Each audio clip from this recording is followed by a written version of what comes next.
In this video, we will be talking about something that affects all of us. From our grocery bills to our weekend shoppings, GST rate is going to be changing. Government has reduced taxes and increased on a few items. But இதனால நமக்கு ஏதாவது உண்மையான benefit இருக்கா? Or will it lead, or will it end up creating a bigger hole in the economy? இது எல்லாத்தையும் பத்தி தான் நம்ம இந்த வீடியோல பார்க்க போறோம். So let's break it down in simple terms. But before all of that, Samvid Money Minds as a channel where economic news across various newspapers are explained in a simple terms so that even a layman who knows English can understand it. Right? So if you want to be a part of the revolution, and of course, if you want to update yourself with the global and Indian economy, please go ahead and click the subscribe button right now. Right? So hello everybody, this is Samvid Narayan and welcome to Samvid Money Minds.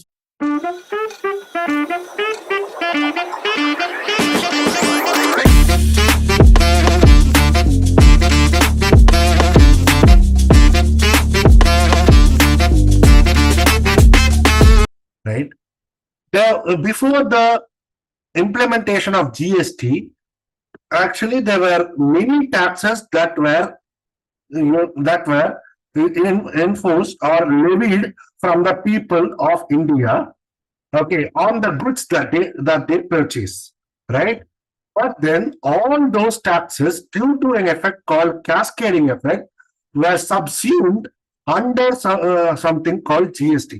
The taxes were central excise duty, additional excise duty, service tax, countervailing customs duty, and additional duty on customs, sales VAT, sales tax, except five products like petroleum products and liquor and alcoholic liquor for human consumption, entertainment tax, central sales tax, octroi and entry tax, purchase tax, luxury tax, taxes on lottery, taxes on betting and gambling.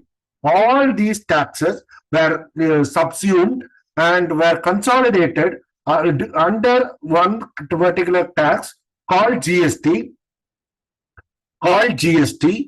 Okay, due to some effect called cascading effect, right? Now, coming to the main content, which is structural changes in GST.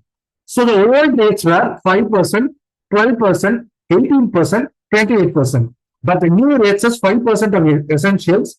I mean, there's also 0%, which I have not included. But the new rates are 5% on essentials, 18% on standard, and 40% on luxury goods. In between, there was a percentage of 12% and 18%, which are being abolished for simplification. And one more thing, actually, in the 18%, the 18% is there, no? There was also a cess, GST compensation cess of 12%. That cess is also being merged with this 28%, and entirely for ultimately 40% is being levied. So the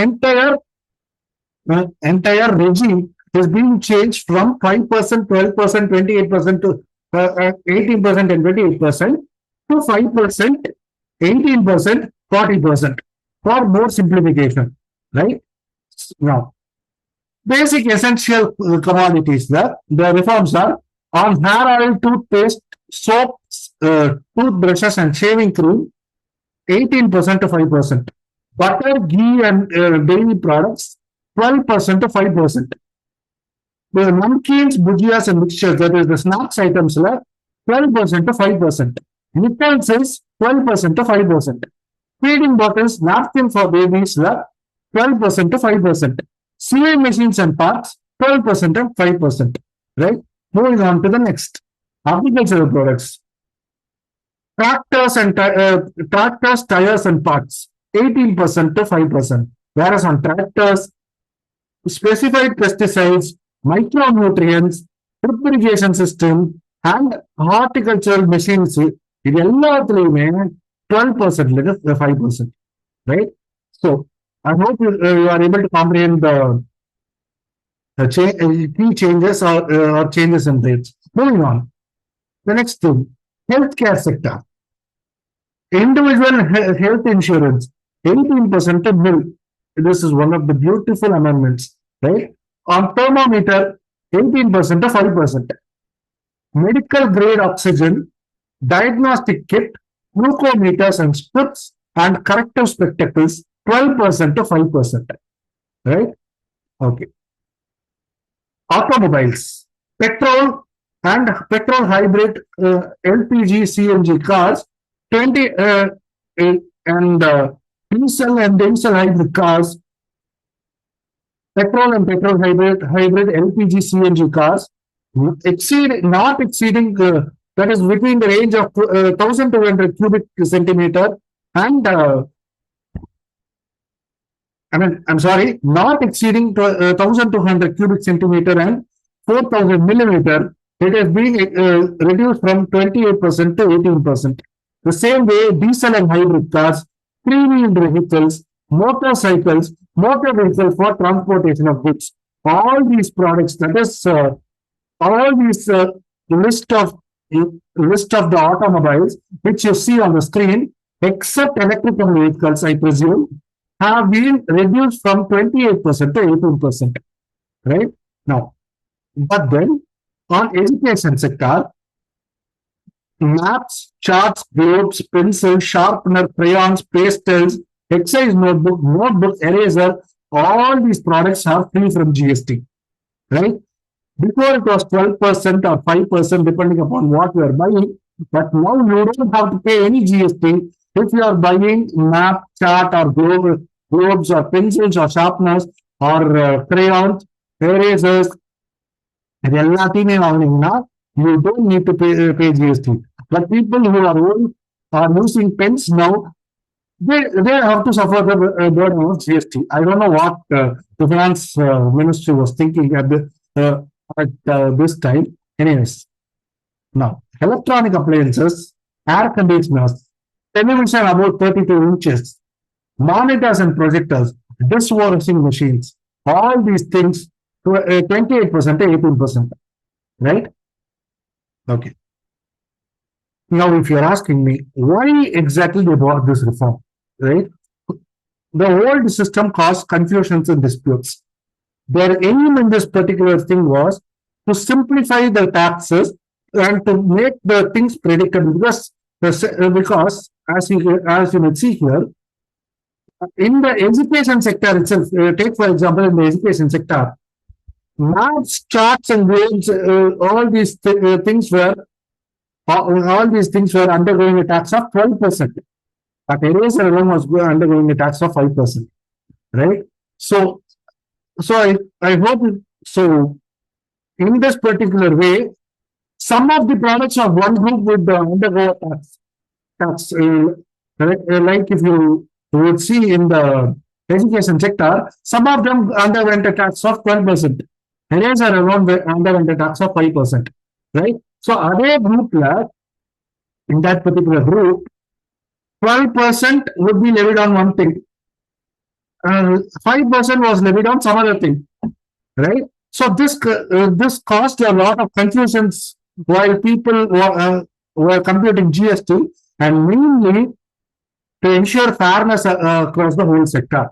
So if you are buying eraser, as well as if you are buying maps, in the old scheme, eraser buying person was wanting to only pay a tax of 5%.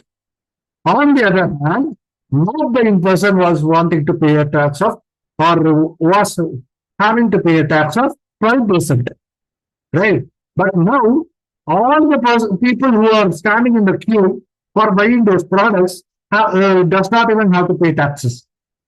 And mainly, this will reduce the inflation, increase the demand, and make it simple to complete. Right? Okay. The things that becomes cheaper, essentials like packed food, soaps, toothpaste, butter, cheese, juices, healthcare, mainly medicines, okay, oxygen, diagnostic kits, thermometers, insurance premium, now down to 5%, or even they are exempted from tax.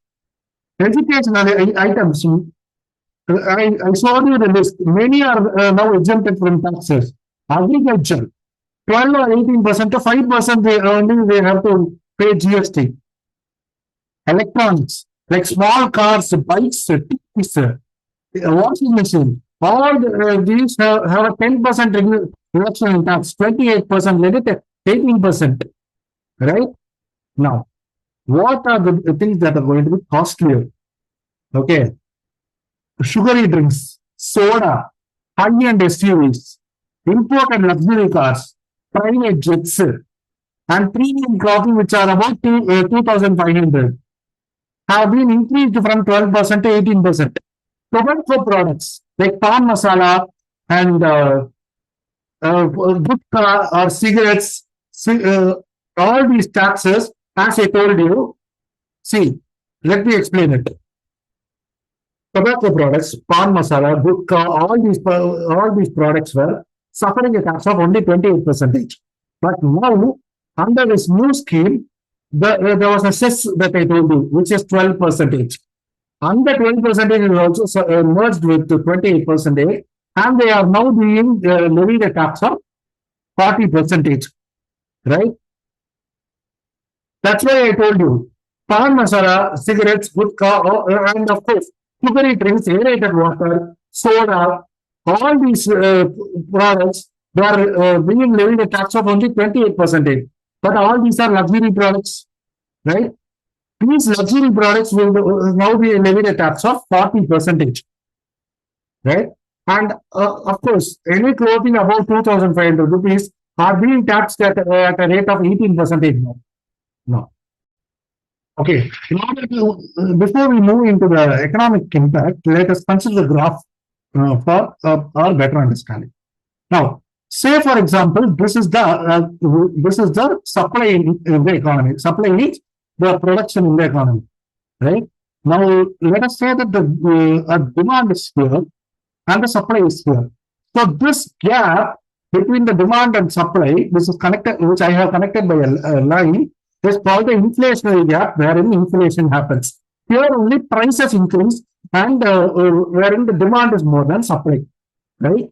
So, in order to reduce that inflationary gap in the economy, what every government does is they levy taxes. I'm sorry, they reduce the taxes, and they cut the repo rates and reverse repo rates. Like I explained in the Monetary Policy Committee video, they do all sorts of things in order to reduce the inflation, right? So now, if they have reduced the taxes, let us take the case because we are speaking about GST, right?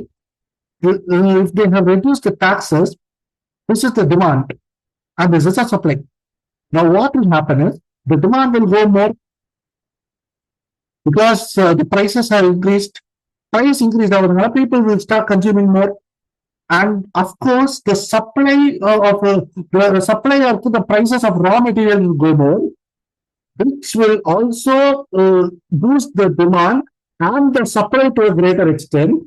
So the prices of the raw material as well as the completed goods will increase and thereby reducing the inflation. Now, moving on to the PowerPoint presentation, wherein we are talking about the economic impact of the GST, right? Just a moment. Yeah. So the economists predict that inflation is expected to fall by 1.1% due to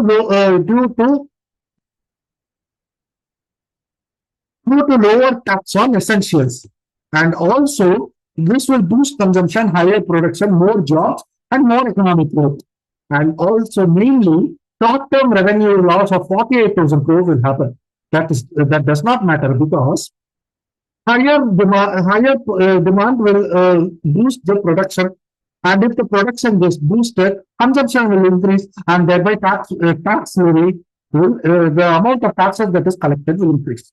Right? Hope we gain some insight about the economic impact of the GST as well as the what the entire rate cuts are. Right? So thank you so much for watching this video.